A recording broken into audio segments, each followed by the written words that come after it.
Welcome to This Explainer. Today, we're diving deep into the hidden mechanics of corporate power. I mean, if you've ever looked at a massive, complex corporate structure and thought, okay, but who is actually calling the shots here? Well, you are in the exact right place. We're decoding IFRS 10, the international accounting standard that determines when a company absolutely must consolidate another entity into its financial statements. It's a genuinely fascinating look at where legal form meets economic reality. Let's kick things off with a question that might just shatter some of your long-held assumptions. Does owning the majority of a company's shares, say that magic 51%, mean you actually control it? Well, in the real world, and absolutely in the world of IFRS 10, the answer is a resounding not necessarily. Sure, voting rights matter, but as you'll see, true control, that's a much more complex, kind of fascinating mystery to solve. So here's our roadmap for today. We'll start with the consolidation mystery, move on to the 3 elements of control, explore why power is more than just votes, practice solving control scenarios, and finally wrap up with principles, agents, and exceptions. Let's get into it. Section 1, the consolidation mystery, finding the parent entity. According to paragraph 6 of the standard, the entire concept of consolidated financial statements hinges on one single, very loaded word: control. The standard formally defines this as the situation where an investor is exposed or has rights to variable returns from its involvement with the investee and, this is the kicker, has the ability to affect those returns through its power over the investee. You cannot just glance at a legal org chart and call it a day. You have to look at exposure, returns, and power. That right there is the ultimate trigger for consolidation. Moving on to Section 2, the 3 elements of control, the IFRS 10 checklist. To actually solve our mystery, we need to find 3 distinct clues. And the crucial point here? They absolutely must all be present simultaneously. First up, the investor needs to have power over the investee. Second, they have to have exposure or rights to variable returns, meaning their own financial outcome goes up or down based on how the investee performs. And third, there has to be a direct link between the two.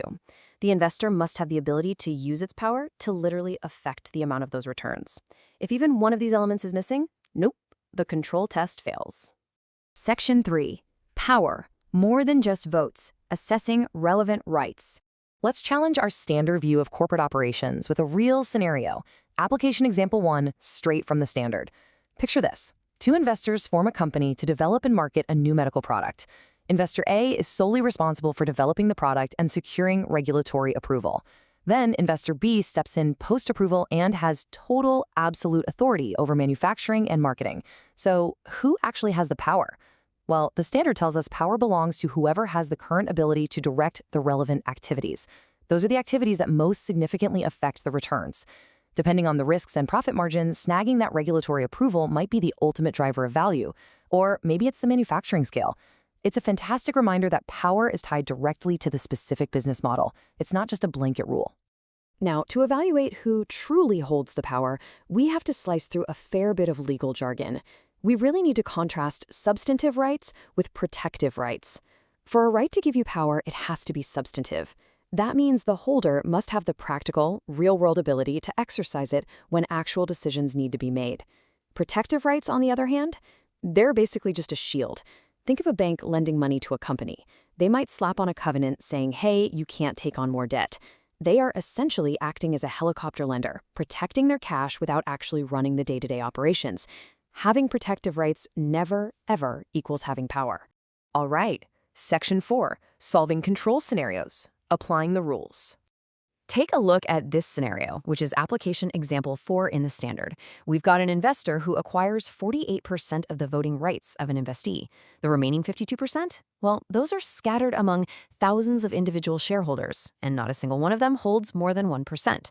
Plus, none of these thousands of folks have any agreements to consult with each other or make collective decisions. They are totally disconnected. So, I want you to think about this for a second. We do not have a mathematical majority here. We're just shy of 50%. Does 48% equal control in this highly specific context? Well, the verdict under IFRS 10 is control achieved. Even without a strict majority, this investor has what is essentially de facto power. Why? It's because of the dominant, absolute size of their holding compared to the highly dispersed nature of everyone else's shares. I mean, the practical reality is that it would be nearly impossible for thousands of 1% shareholders to spontaneously organize, team up, and outvote the 48% holder.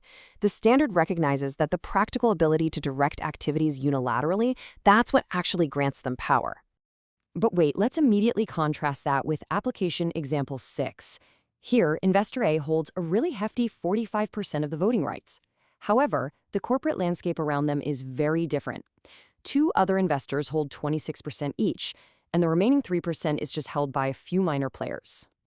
Comparing these two scenarios brilliantly illustrates just how much context matters. In example 4, a 48% stake resulted in control, but in example 6, that 45% stake absolutely does not. Why the difference? Because Investor A doesn't have the unilateral practical ability to direct the relevant activities anymore. Those two 26% shareholders could very easily team up, combine their votes to 52%, and completely block Investor A. So in example 6, that 45% stake is honestly a bit of an illusion. It totally lacks true unilateral power. Which brings us to Section 5, Principles, Agents, and Exceptions, Delegated Decision-Making. Paragraph 18 introduces a genuinely fascinating layer of complexity to all of this. It explicitly states that an agent does not control an investee when exercising delegated rights. Basically, agents operate on behalf of principals. Think of an asset manager running a mutual fund. They're the ones making all the day-to-day choices, sure, but they might just be acting as a fiduciary for the actual investors.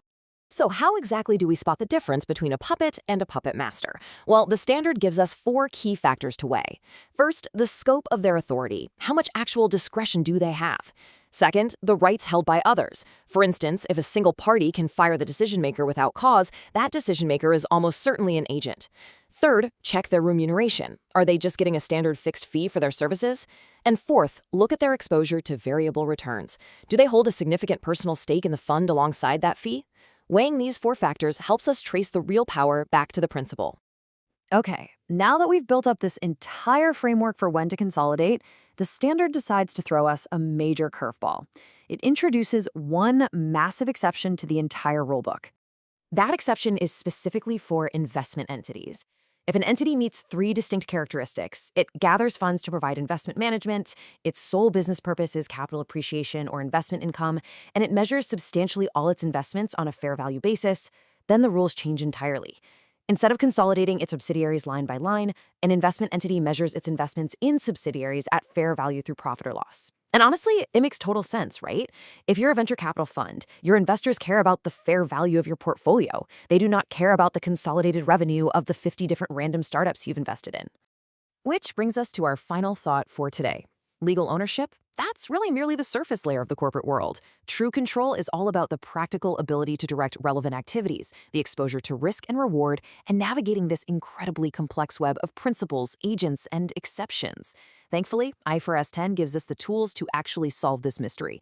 So, the next time you look at a major player in the market, I want you to ask yourself, beyond the share percentages, who is actually pulling the strings? Thanks so much for joining me on this explainer, and keep questioning what you see on the surface.